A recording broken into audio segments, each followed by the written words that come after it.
Starry, starry night, paint your palette. Well, hello, my amazing artists. So, last week we learned all about those organic patterns and how they can spiral or branch out or explode. Well, today we're going to look at an artist, actually, my favorite artist of all time, Vincent van Gogh, and one of his paintings that uses lots of swirls. I'm talking about the Starry, Starry Night painting.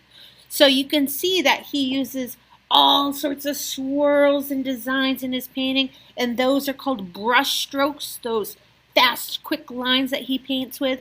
So we're going to read a quick story about a girl who goes into a Van Gogh museum and sees all of his artwork. All right, let's check it out. Katie and the Starry Night by James Mayhew. Katie and Grandma loved to go on trips together. Sometimes, for a treat, Grandma took Katie to the art gallery. One day, they went to see some paintings by Vincent van Gogh. Katie's favorite was called The Starry Night. "It looks magical," she said, "like a dream." "Talking of dreams," said Grandma, "I could do with a nap." Katie looked more closely at the picture. The stars seemed to be moving. Grandma was almost asleep, so Katie quietly climbed through the picture frame and into the painting. The dazzling stars sparkled and swirled. They looked close enough to touch. So Katie reached out and grasped one. "I must show Grandma," she said, putting the star safely in her pocket. Jumping back into the gallery, Katie saw some other stars twirling after her. "Perhaps they want to play," she laughed, jumping up to catch them. But she couldn't quite reach. I need something to stand on," said Katie. She saw a picture called Vincent's chair. "That's perfect," she smiled. Katie quickly dragged the chair out of the picture as more and more stars tumbled into the gallery. But even standing on the chair, Katie couldn't reach all the stars, and some floated into another picture called Noon.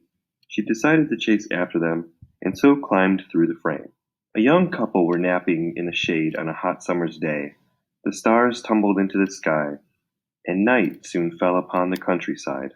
The woman, whose name was Marie, woke up. "Oh, look at all the stars," she said. "Surely they don't belong in this painting." No," said Katie. "Would you help me catch them?" Climbing up the haystack, Katie and Marie had a wonderful time jumping to catch the stars and landing in the soft hay. But when they jumped back into the gallery, the spinning stars slipped through their fingers once again. "We must get them back in their painting before the gallery guard sees they're missing," said Marie. But even Marie wasn't tall enough to catch them. "Look, there's a ladder," said Katie, spotting a picture called The Olive Grove. She quickly clambered through the frame. Women were gathering olives from a tree. "Please, can I borrow your ladder?" asked Katie. "I have to catch some stars." The ladies laughed. "Ma chérie, you cannot catch stars." "You can with a ladder," said Katie. "Come and help me." They all raced back into the gallery, and the olive pickers held the ladder steady as Katie climbed up to catch the twirling stars. It was tricky work because the stars wouldn't keep still. The more Katie tried to catch them, the more they spun away. The stars were drifting toward another painting called Fishing Boats on the Beach. "Come on, we must catch them," said Marie. They all climbed inside. In the picture, the stars were caught on a breeze and twirled out to sea. "How will we reach them now?" asked Marie. "Let's take a boat," said Katie. "Oh yes, a boat ride," said the olive pickers, giggling. They sailed across the sea as the stars sparkled in the sky. "Oh, what shall we do?" worried Marie. "The stars are so high." Katie saw a big fishing net in the boat. "Let's try this," she said. They all threw the net as high as they could, and caught the stars. "At last," said Katie, as everyone cheered. Back in the gallery, they all quickly ran to the Starry Night picture. "Now we can put the stars back before the guard finds out," said Katie. They threw the stars into the sky, but it didn't look quite right. "What's that in your pocket, Katie?" asked Marie. "My star," said Katie. "I wanted to show it to Grandma." "But it might float away again," said Marie. "Put it in the Starry Night, and then you can see it whenever you want." So Katie threw the star up into the painting. "Thank you, everyone," said Katie. "We did it." "And now we must return to our pictures, too," said Marie. "Au revoir, ma chérie." "Goodbye," called Katie. Katie put the chair back where it belonged, just in time as the gallery guard came past. Phew, said Katy. Hello. Good afternoon, he said. And then Grandma woke up. Oh, I must have nodded off, she said. I had a lovely dream about stars. Katy giggled.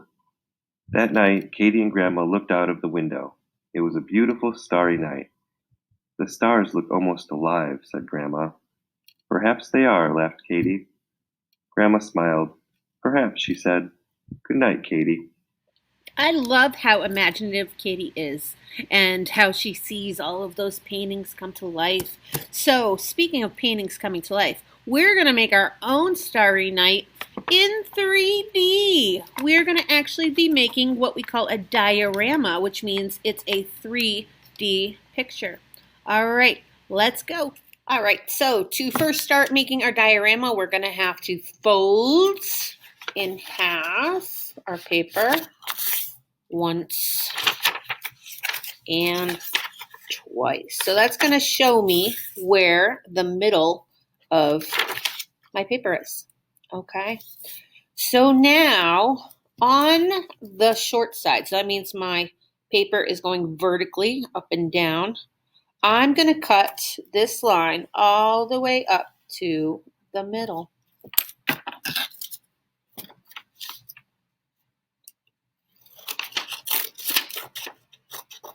Okay. So what is happening right now? This is going to be our sky, and then we're going to take these two and merge them together, put one on top of the other, and that's going to give us the ground, okay? So see how these have flaps? We don't need those anymore, so I'm going to cut those off.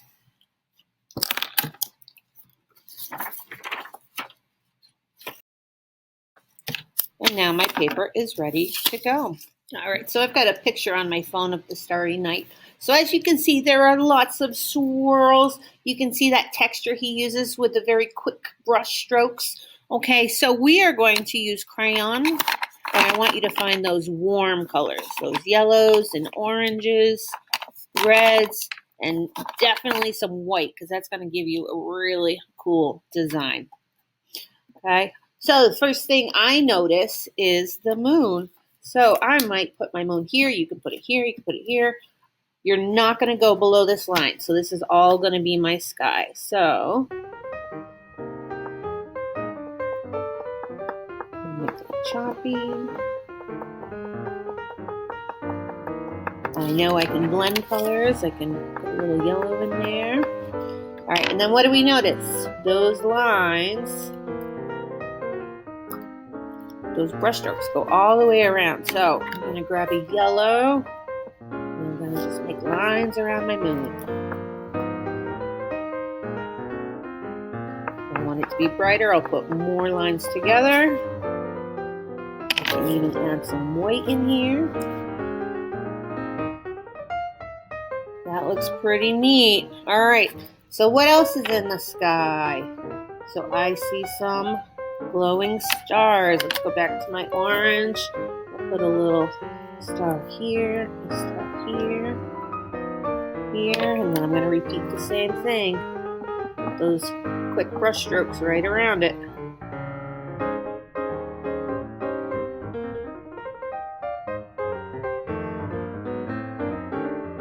Alright, so he definitely used that organic pattern of swirls. He used swirls everywhere. So I'll do some in yellow. I can add a big swirl coming through. I think that's how he envisioned the wind, what the wind would look like as it's blowing through the trees.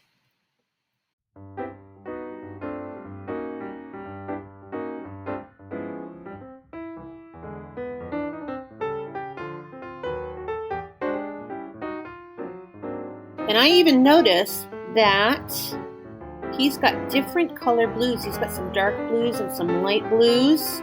So what I might do is find like a light blue or a dark blue crayon. And let's add just a little bit of blue in it.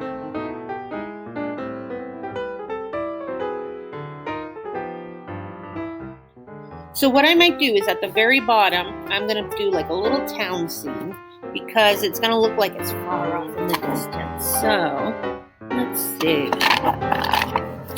Let's do a little.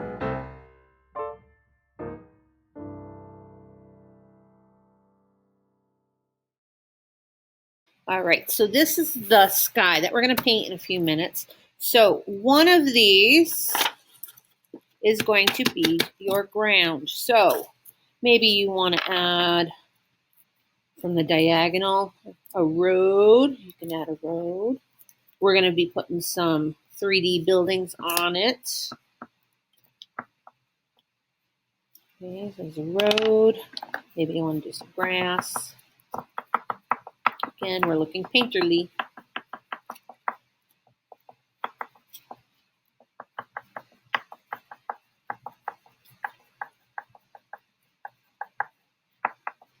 There. All right, I am now ready for the next step.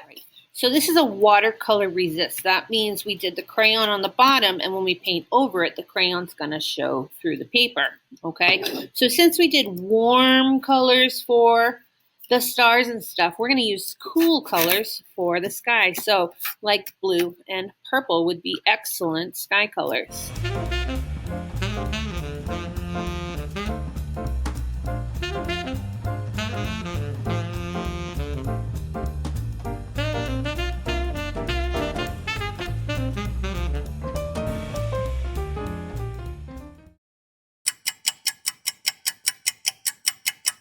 So my picture has now dried, and while I was letting it dry, I decided to make some things that I want to stand up on my ground, okay? So I made a cypress tree, which you can see this big fire-looking thing. That's actually a special kind of tree that's grown in France.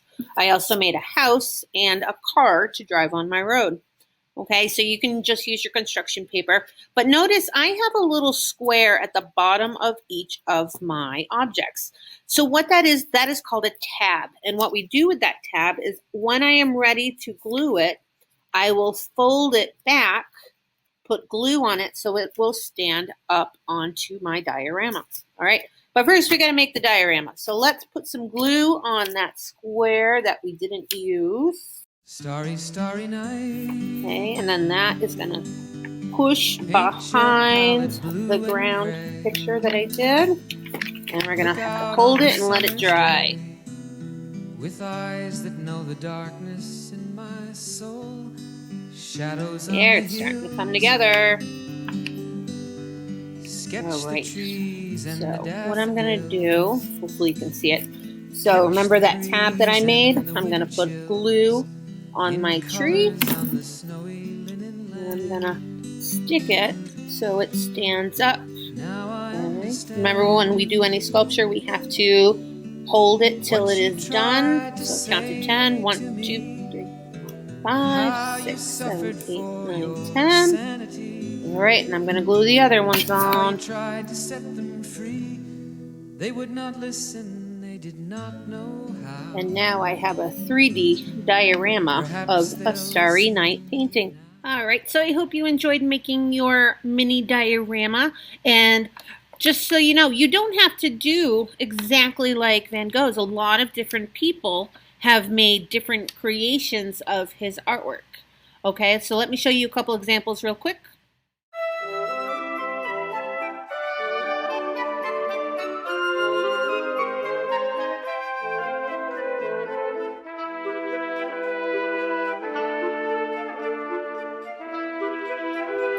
All right, so I can't wait to see how you recreate a starry, starry night diorama, okay? So make sure you photograph it and send it to me in Google Classroom. All right, bye guys.